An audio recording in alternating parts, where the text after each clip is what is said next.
Why does it seem like I'm hanging it?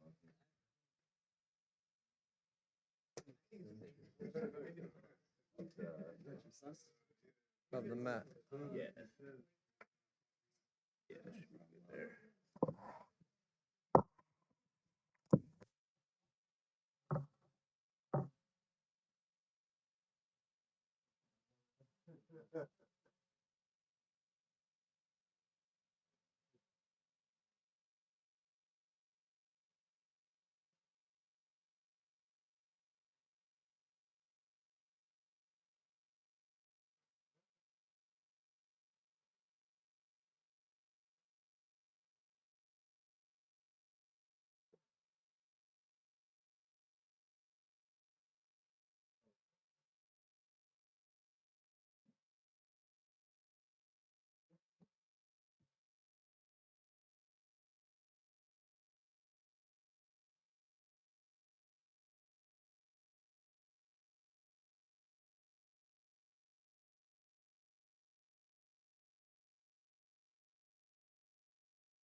Yeah,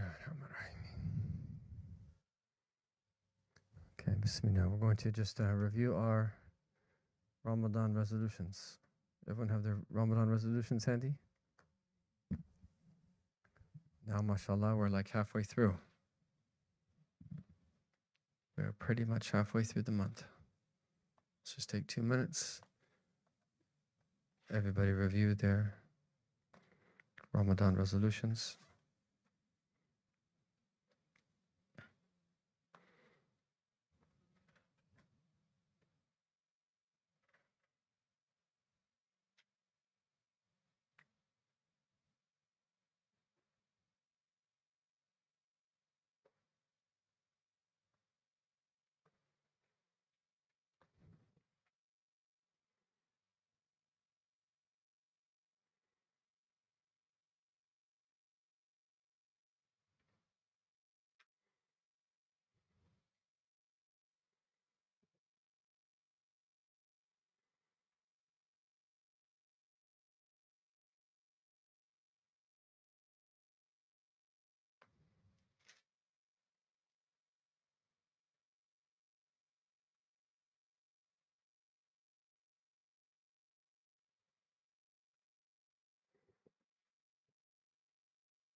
Okay, how's everyone doing with their Ramadan resolutions? Any feedback?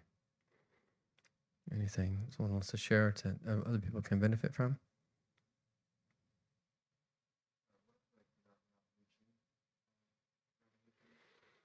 Right, that's the idea of reviewing them, is that you can readjust, right? And you might find that you actually had less time than you initially had thought. So you kind of have to readjust and you can't do as much as you initially wanted to do. And that's fine. Or you might find is that you've kind of developed a little bit of a bad habit and wasted a little bit of time in one area where you could have been a little bit better to actually have done something productive during that time. So as the month has gone, I've had to remove some things that I was hoping to get to, but you realize, oh, this is not going to happen. So you have to remove it from your. But the core things that are the most important things. The prayers and the sunnahs associated with them, and attending the hizb and your own reading the Quran on your own time. Those are some of the main things. Taraweeh, and we still have time that if we fall short and where we wanted to be in terms of our own khatam outside of the khatam of the hizb and so forth, that we can still make up for that, inshallah ta'ala. Any other questions? Anything else that any of the sisters want to share? Any brothers? Anything you found useful that, yeah, marhaba.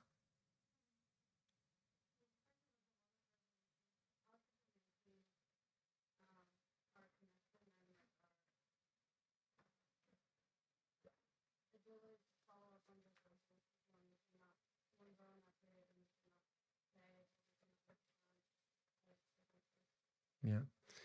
So for the sisters that have some form of preventative, is that what I would recommend is in place of some of those other things, is that you do other things that would be permissible, right? So you might not be able to read Quran, but you can listen to Quran, for instance, right? And if someone wanted to come and or just listen to the rak'ahs online through Mixallah or even come in person and just sit and listen, because this is not a masjid, so it's permissible for someone with a preventative to enter into it.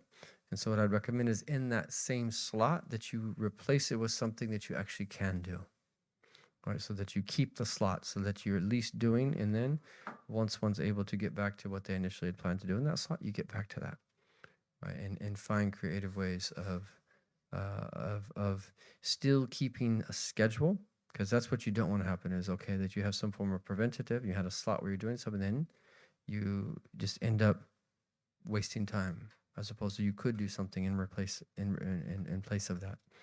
So that would be the recommendation there, inshallah ta'ala. And then in terms of trying to actually finish a khatam or something of that nature, you might want to plan other times where you can make up for some of the things that you had needed to do during that time in order to, say, for instance, finish a khatam or two khatams or something like that. Anything else? Mm-hmm.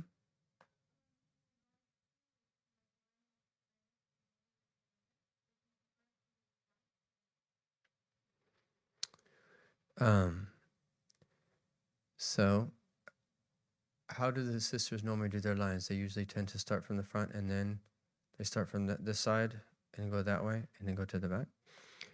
So there is in the masjid of the Prophet sallallahu alaihi wasallam, they used to, the women used to pray behind the men without a barrier.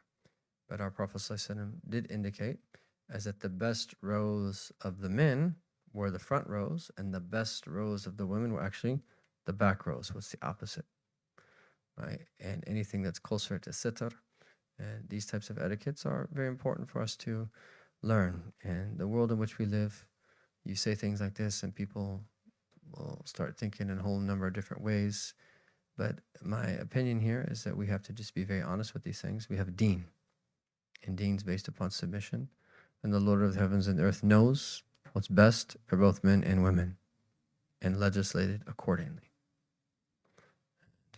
That in a day and age where people are not shy whatsoever to just be put out there, very strange types of thinking, we shouldn't shy away from what our deen tells us to do. So in that regard is that whatever's closer to sitr for our sisters is better, especially if the rows of the men are extending back. it would be better to pray in the back rows, inshallah ta'ala, according to what our Prophet sallallahu alaihi wasallam had requested that we do. Alhamdulillah. Any other questions or?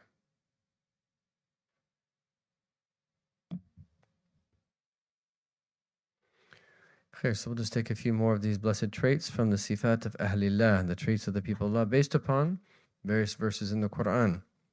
So based upon verse number 148, Hum alladina, who are these blessed people, that istabaqul khairat, is that they either hasten to good or they compete with one another in good. Wa alimu, and they know, anna Allah ala kulli shayin qadir. They know with absolute certainty that Allah Ta'ala is powerful over all things. Based upon verse 150, Hum alladina lam yakhshaw nas. They are those who do not fear people. I mean, what an easy meaning, but how hard is that to actually really implement? So the Quran teaches us not to fear people. But it's not always easy just to simply not fear people. We have to become refined and work on that. Based upon verse number 152, Hum alladhina dhakaru Allah wa shakaruh. They're those who remember Allah and show gratitude to Him. That's just how we want to be. Constantly remembering Allah. Constantly showing gratitude to Him. Hum alladhina ista'anu bis-sabri was-salah. They are those who seek comfort in patience and in salah. If you look at the tafsir Jalain, ista'anu bil-akhirah. Yani, is that they help prepare for the hereafter through sabr and through salah. Patience and prayer. And then based upon verse number 154, هُمَ الَّذِينَ لَمْ يَقُولُوا لِمَنْ يُقْتِلُ فِي سَبِيلِ اللَّهِ أَمْوَاتٌ. There are those who say, that don't say for those who died in the path of Allah that they are dead. In reality, they're alive. هُمَ الَّذِينَ إِذَا صَابَتْهُمْ مُصِيبَةٌ قَالُوا إِنَّا لِلَّهِ وَإِنَّا إِلَيْهِ راجِعُونَ. Based upon verse number 155. There are those that, when they're afflicted with a musibah, calamity or an affliction, they say, indeed we belong to Allah, and indeed unto Him we will return. So again, see how we're supposed to read this and bring this into our lives? This is the very first thing that we want to say if we're afflicted with a tribulation. Inna lillahi wa inna ilayhi raji'un. And not just say it, but to really reflect upon its meanings. We belong to Allah, not our own selves. And unto Him we will return.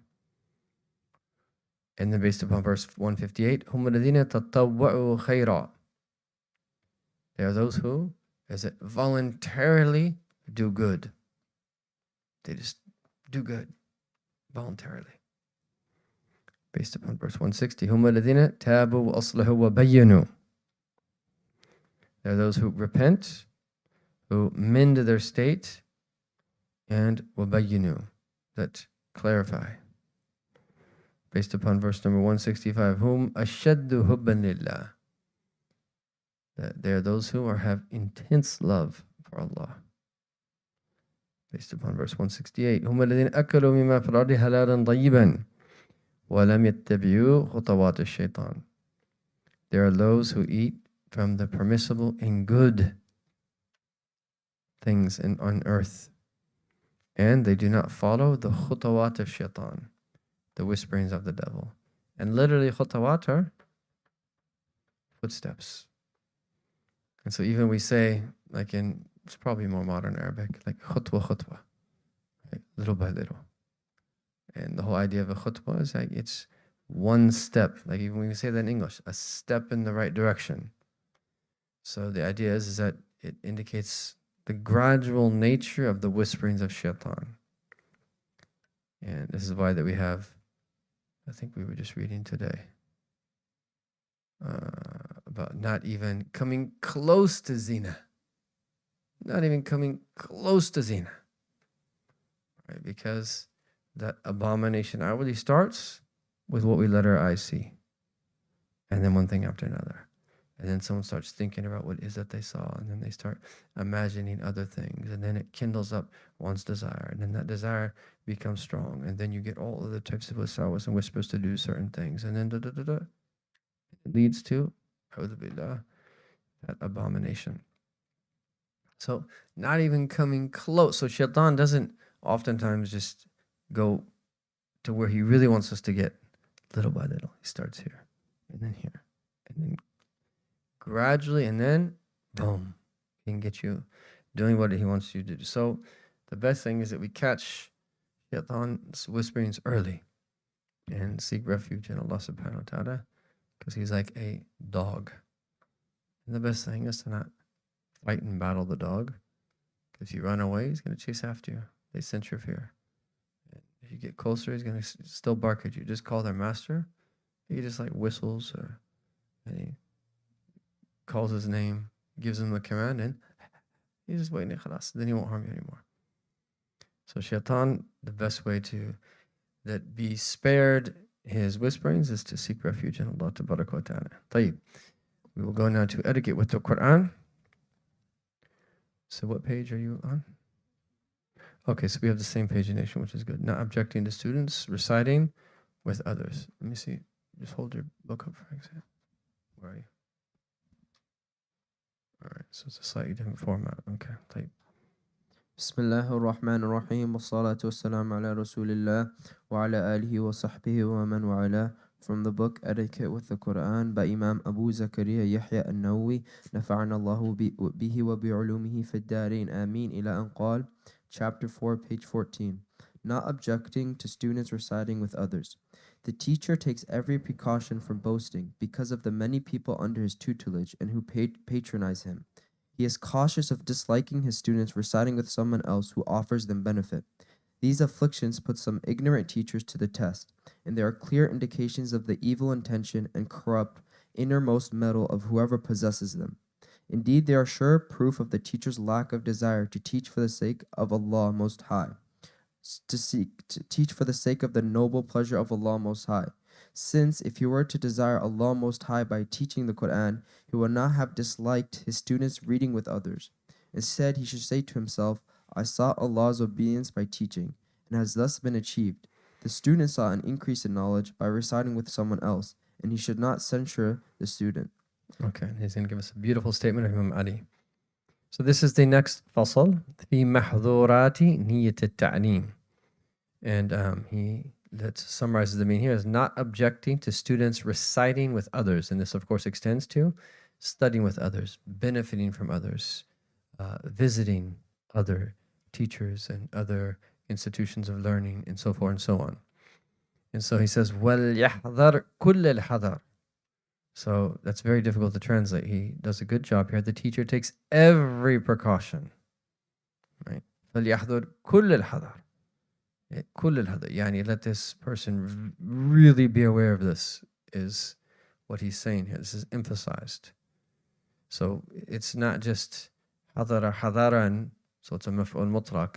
كُلَّ الْحَذَرْ. Everything he can possibly do to protect himself from this. So he's really warning about this. Arabic is rich, mashallah, tabarakallah. من قصده التكثير بكثرة المشتغلين عليه والمختلفين إليه. So the teacher takes every precaution from boasting because of the many people under his tutelage and who patronize him. So this is something we have to be very careful about. And the nafs is something that needs to be put into check. Is that if Allah Ta'ala writes for you success, and you start affecting people, and you start having people that follow the work that you're doing, let alone with the social media platforms, where now that we have ways of measuring how many people that we're reaching and things of this nature. He's warning us from this severely, because this is one of the things that can completely and totally derail you. And of course, he's speaking of it in the context of sincerity. وَلْيَحْذَرْ مِنْ كَرَاهِيَةِ قِرَاءَةِ أَصْحَابِهِ. It's as if he's saying now, one of the ways that you can actually check your intention to see, how are you in terms of your sincere intention? How do you feel if some of your students would go to a different school? Or that they don't attend your class and they go to another class? Or that they take time off to go visit another teacher or something of this nature? Is that if someone's bothered by that, this is very serious. and your heart needs working on. And really, you shouldn't be giving da'wah or teaching if that's the case. And so he's going to walk us through this. وَلْيَحْذَرْ مِنْ كَرَاهِيَةِ قِرَاءَةِ أَصْحَابِ عَلَى غَيْرِهِ. So he said he is cautious of disliking his students reciting with someone else who offers them benefit. So whether it's in Quran or again, whether it's studying. Qira'ah here could be reading or it could be like recitation of the Quran. مِمَّنْ يُنْتَفِعْ بِهِ وَهَذِهِ مُصِيبَةٌ يُبْتَلَى بِهَا بَعْضُ الْمُعَلِّمِينَ الْجَاهِلِينَ. This affliction has put some ignorant teachers to the test. وَهِيَ دَلَالَةٌ, and you can say dilalatun or dalalatun. Right? Both are accurate. Bayyinatun. This is a clear proof, a sure proof. من صاحبها على سوء نية وفساد طبيعته لا إله إلا الله. It's a sure proof of what? This is a sure proof of the evil intention and corrupt innermost metal of whoever possesses them. Your tawiya, what is the root word of tawiya? Tawa, yatwi, which means what? Tawa, to fold. Tawaitu thob, I folded the thob. So your tawiya is what's folded up inside. And your qalb, your heart. It refers to the inner dimension of the human being, your damir. So what is he saying is that if we're bothered by students that are studying with you, benefiting from other people as well, studying with other people as well, attending other programs or having other shuyukh, whether it be in knowledge or whether it be in the spiritual path, something like that, he says this is a clear, a dalala bayina, right? A very clear, sure proof. This person has a bad intention. Fasad, this is strong language. I'm going into the detail purposefully because this is the point he's trying to drive home. He's very adept in the Arabic language. He knows the point he's trying to drive home. He's using strong language because of the severity of the matter. Fasad tawiyah, this means he's got a corrupt heart. His heart is rotten. And he's not fit to give da'wah or to teach. Bal hujjatun qati'ah. Oh, a hujjah qati'ah. He translates that here as that. The clear indication was the bayina. Here, that is the sure proof. A decisive proof that what? Ala adam iradati bi ta'limi wajhi Allahi kareem. This is a decisive, sure proof of the teacher's lack of desire to teach for the sake of Allah subhanahu wa ta'ala. He's not doing it liwajhi Allah. He's not doing it for the sake of Allah ta'ala. فإنه لو أراد الله تعالى بتعليمه, since were he to desire Allah Most High by teaching the Quran, that be his intention to draw near to him, لما كره ذلك, why would he ever dislike that? بل قارئ نفسه, if he was sincere in his heart, he would say to himself, أنا أردت الطاعة بتعليمه وقد حصلت. Is that I wanted to be in a state of obedience. Yani I sought Allah's obedience by teaching. وقد حصلت. And this has been achieved. وهو قصد بقراءة على غير زيادة علم فلا عتب عليه. And he sought an increase, yani the student, in knowledge by reciting with someone else. And so why would he be censured or be rebuked for that? It seems so simple, right? You see the way the nafs complicates things? Things are very simple, but the nafs complicates it. It's a very simple meaning. And when the heart's pure, it's like, yeah, of course. There's no issue. What complicates it is when the nafs asserts itself and it's like, bothered by these things. And then you have all these different emotions and you're working through all of this and you're, there's a lot going on there. And while that, whatever is going on in there is happening, which is a lack of safa, you're preventing mercy from reaching your heart. You're preventing states of purity. You're preventing yourself to remember Allah Tabaraka wa Ta'ala with an unperturbed heart.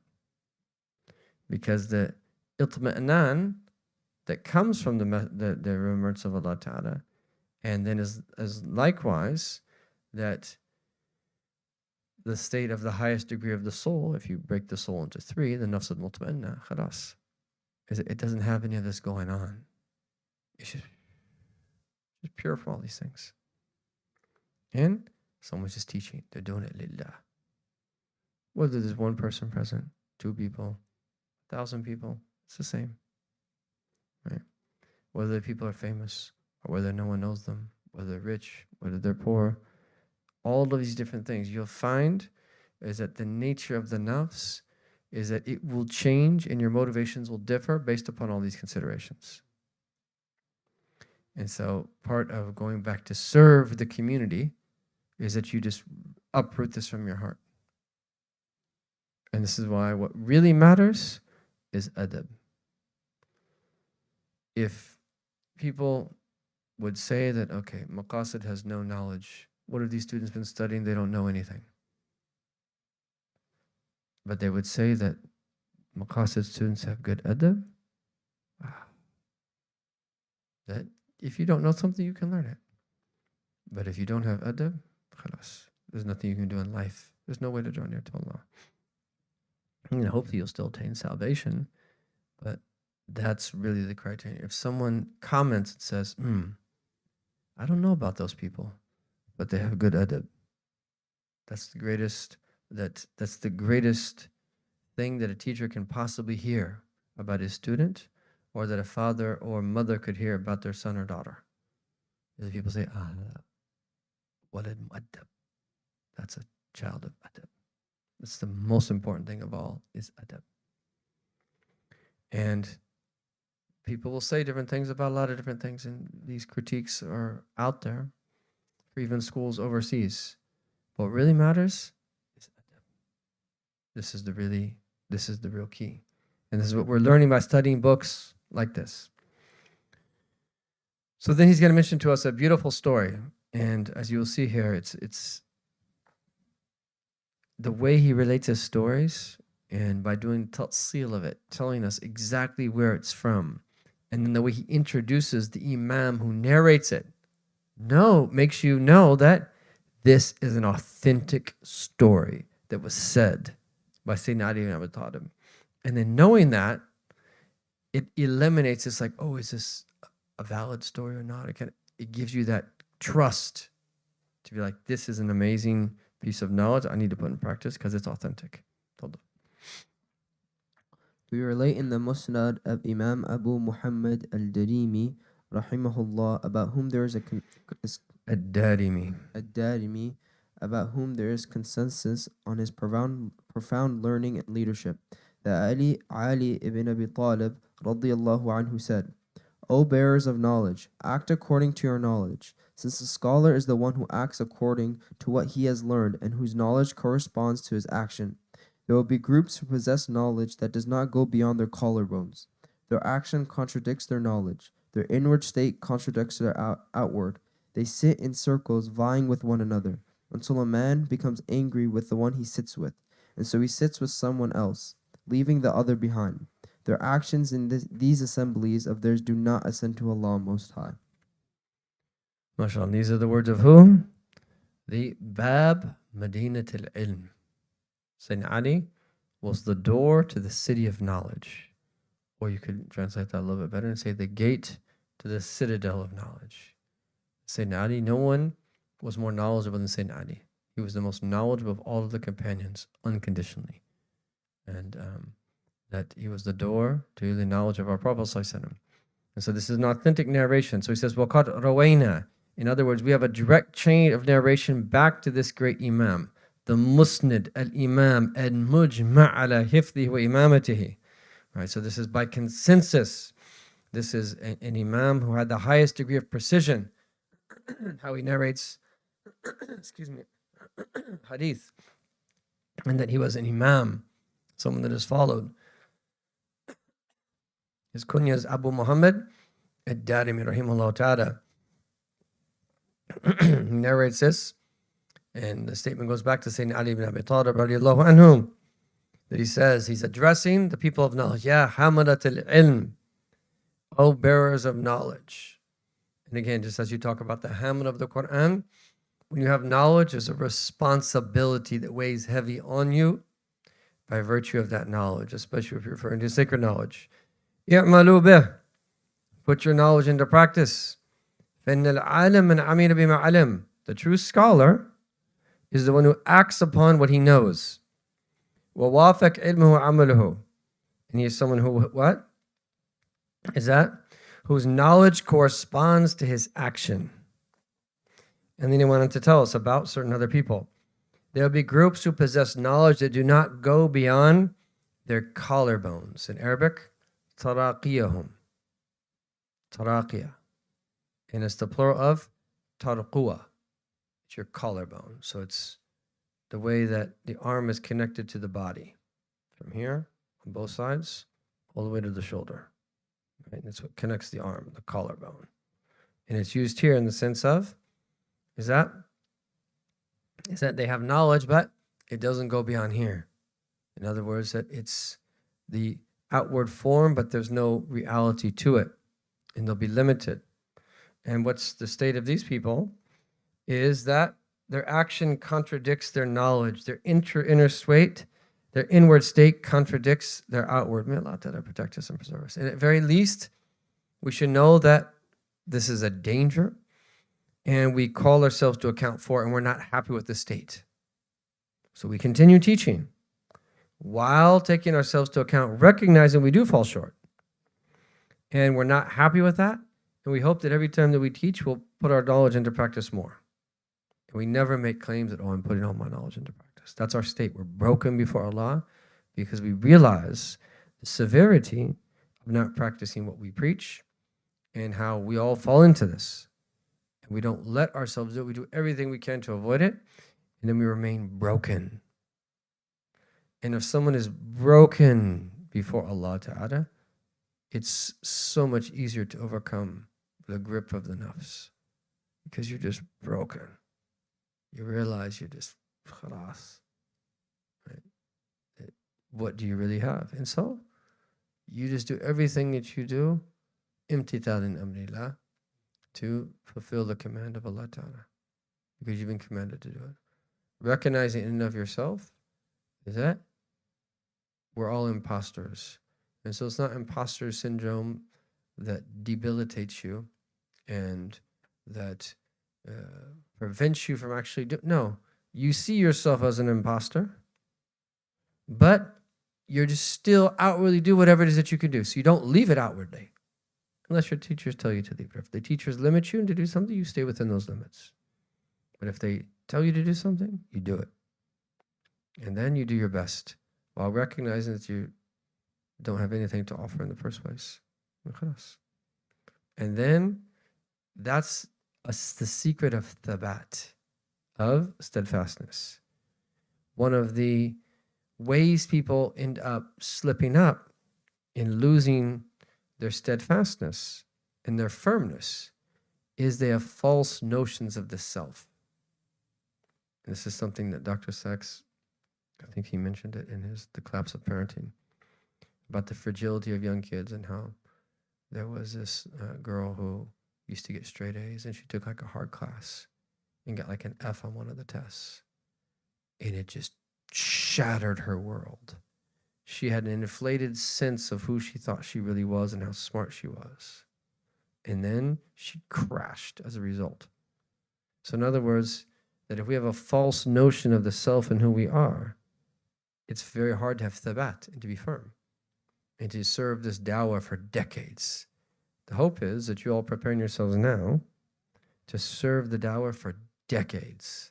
Not just, anyone can serve the dawah for a retreat, weekend retreat or anything like that, or a day or two. But how can you live in a way where you serve the dawah consistently for decades? 5, 10, 15, 20, 30, 40, 50, 60 years, in whatever capacity. And the more knowledge that you have, the more sincerity that you put that knowledge into practice sincerely, the more doors that will open up for you to serve in greater capacities. So get us to a certain point of formal learning and then continue to learn every day of your life. Even if you have to have a career of some sort, even if you are working, there's no I in that whatsoever.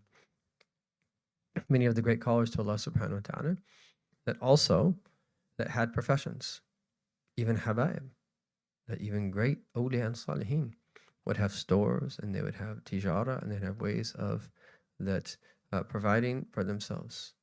And at the same time, they'd have a massive impact upon people. But anyhow, so this is really, really important.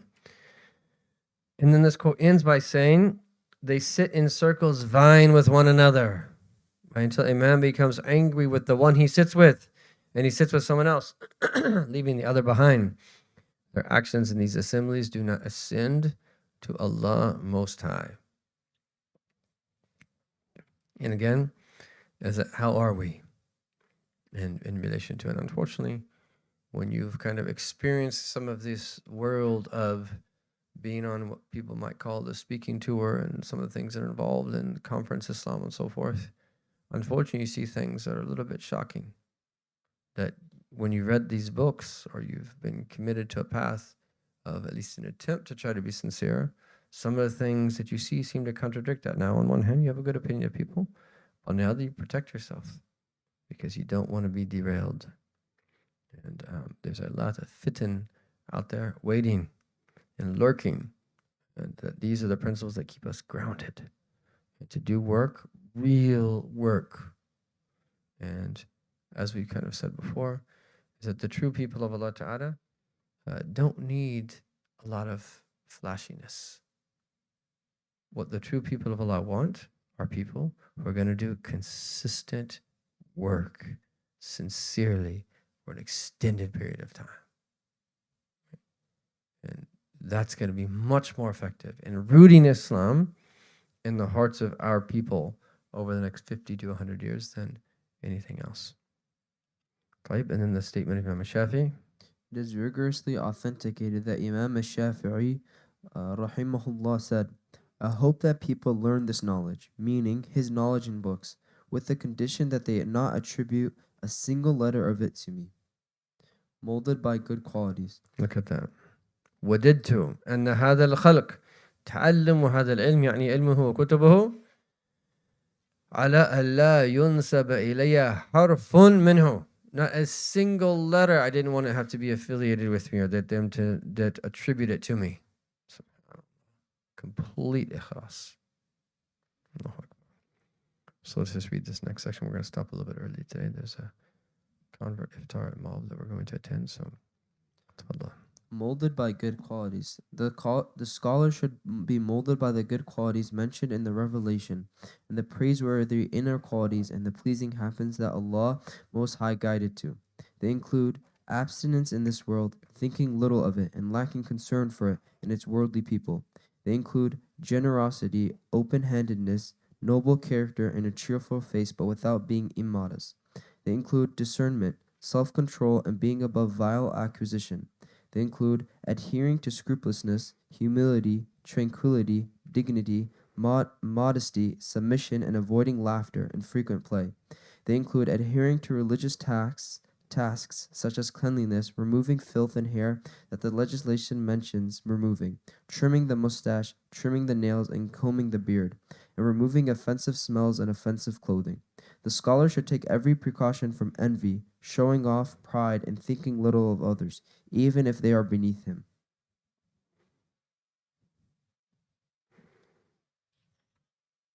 Just read that next bit. Invocations and supplications.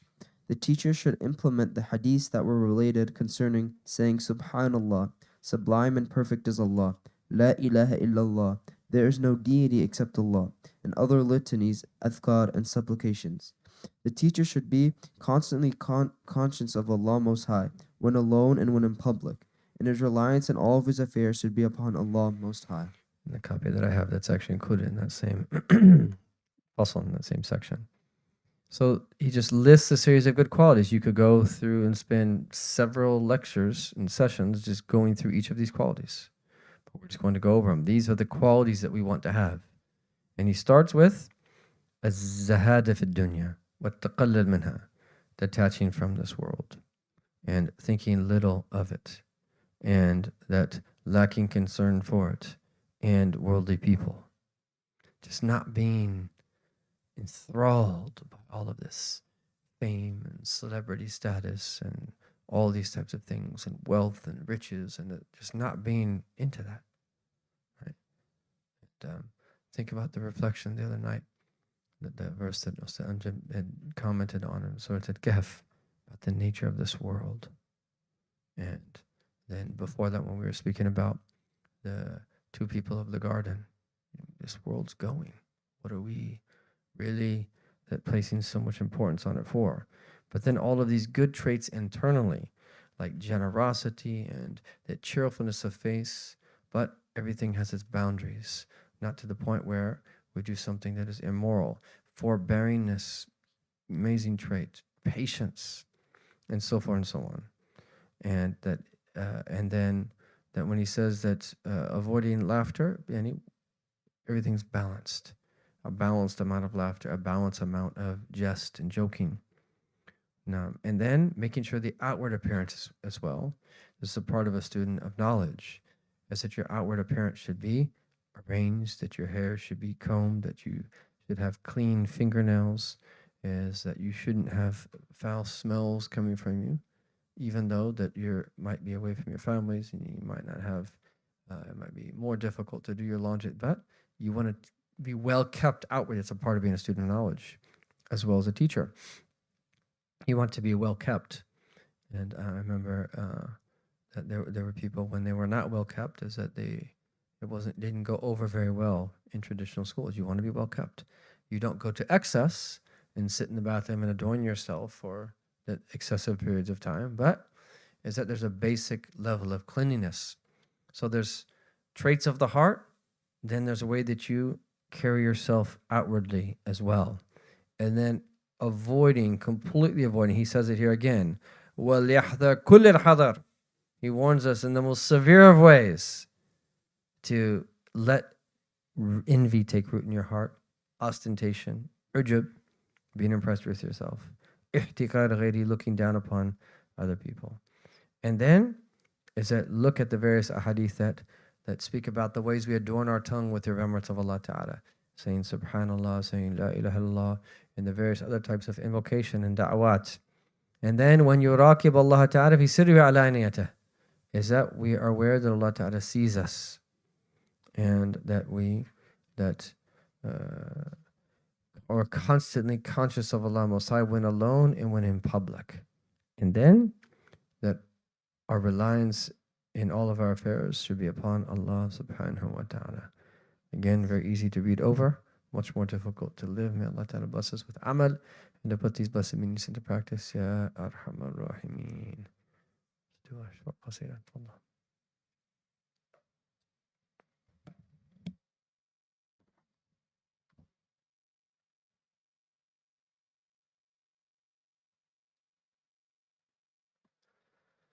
سلام سلام كمسك الختام عليكم وحيبابنا يا كرام، ومن ذكرهم أنسنا في الظلام، ونور لنا بين هذا الأنام. سكنتم فؤادي وربي العباد، وأنتم مناتي وأقصى المراد، فهل تسعدوني بصفو الوداد، وهل تمنحوني شريف المقام. أنا عبدكم يا أهيل الوفاء، وفي قربكم مرهمي والشفاء، فلا تسقموني بطول الجفا، ومنوا بوصل ولو في المنام.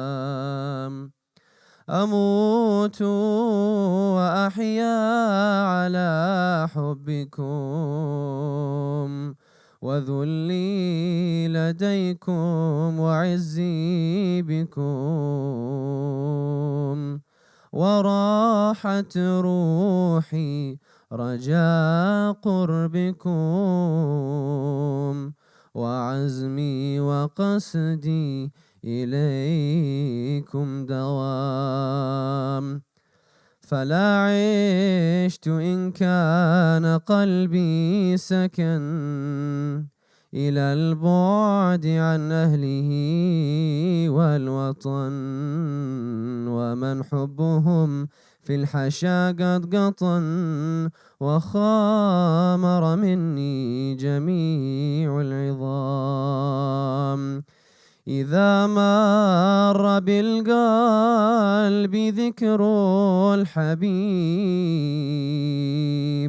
ووادي العقيق وذاك الكثيب، يميل كميل القضيب الرطيب، ويهتز من شوقه والغرام.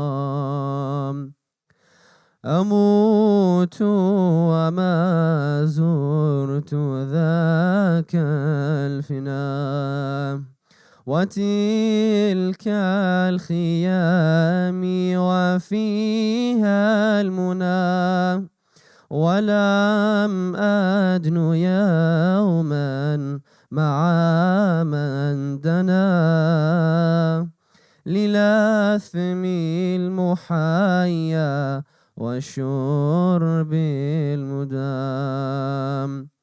لئن كان هذا فيا غربتي، ويا طول حزني، ويا كربتي، ولي حسن ظن به قربي بربي، وحسبي به يا غلام. عسى الله يشفي غليل الصدود بوصل الحبايب وفك القيود، فربي رحيم كريم ودود، يجود على من يشاء بالمرام. والحمد لله رب العالمين.